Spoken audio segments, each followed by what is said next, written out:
Trên đây là viên đá topaz mang mã số 9013. Viên đá mang màu xanh da trời rất nhạt và trong suốt, gợi nhớ đến màu của aquamarine hoặc là nước trong veo, màu sắc dịu nhẹ, thanh thoát. Viên đá có kích thước đáng kể, hình dáng chữ nhật dài và rộng. Viên đá có độ trong suốt tuyệt đối.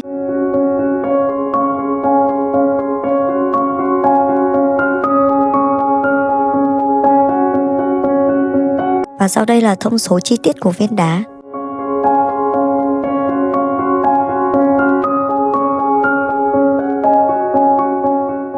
Các bạn có thể tham khảo một số sản phẩm tiêu biểu trên đây. Viên đá topaz này mang lại vẻ đẹp cổ điển và tinh tế, kiểu cắt chữ nhật tôn lên sự sang trọng và màu xanh nhạt trong trẻo, làm viên đá trở lên thanh lịch và nữ tính.